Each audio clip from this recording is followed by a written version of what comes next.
তোমরা নিশ্চয়ই ভাবছো কি এইগুলো কি হচ্ছে।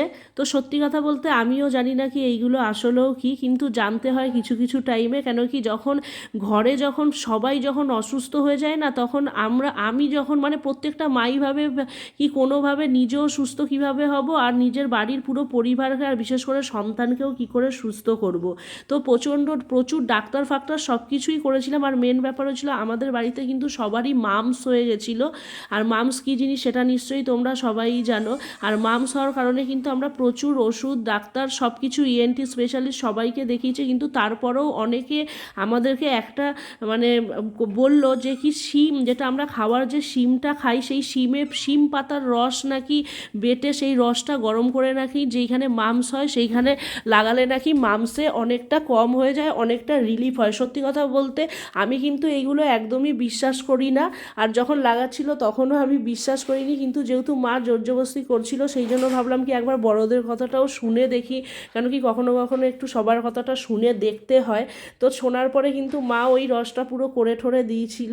আর আমি কিন্তু সবার প্রথমেই আমার ছেলের যেই দিকটা ফোলা ছিল, তোমরা কিন্তু প্রত্যেকটা ভিডিও তো দেখো, আর এইটা তো দেখলে বুঝবে কি ওর একটা গালের এক সাইড দিকটা কীরকম ফুলে গেছিলো। তো ওকে আমরা লাগিয়ে দিচ্ছিলাম, আর মা ছুটে ছুটে চলে এসেছিলো এইসব করানোর জন্য। তো ওইটা প্রথমে ওকে লাগিয়ে দিয়েছিলাম, তারপর আমি নিজেও একটু লাগিয়ে নিয়েছিলাম, আর তারপর কিন্তু আমি সায়নকেও লাগিয়ে দিয়েছিলাম। তো ছেলেকে লাগানোর সময় ও তো একদমই লাগাতে চাইছিল না, তারপর অনেকটা বুঝিয়ে সুঝিয়ে কিন্তু আমরা যাই হোক করে ওকে লাগিয়েছি।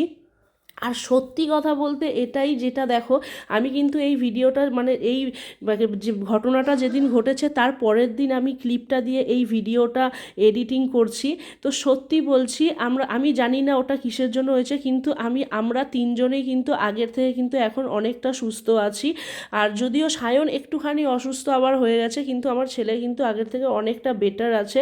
ওই জন্যই বলে কি সব কিছু টোটকা টুটকিরও কিন্তু কাজ আছে।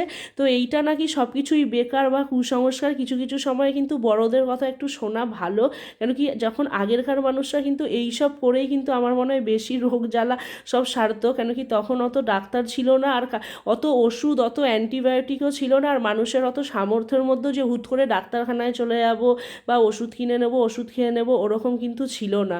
তারা কিন্তু তখন এইসব জড়িবুটি ফড়িবুটি করেই ছিল। তো এটা জড়িবুটি কিছুই না, এটা একটা টোটকা, যেটা আমার মা জানতে পেরেছিল। জানার পর মার মনে হয়েছিল কি আমরা এত কষ্ট পাচ্ছি, তাইলে ওদের ওপর এইটা অ্যাপ্লাই করি। তো করে কিন্তু সত্যি খুব ভালো হয়েছে, আমরা কিন্তু অনেকটা সুস্থ আর সত্যি উপকার হয়েছে অনেকটা। ওই জন্য আমিও বলবো মোটামুটি তোমরা এই ভিডিওটা কিন্তু অনেকের কাছে পৌঁছে যাও, যদি ভালো লাগে একটু বেশি বেশি করে শেয়ার করো।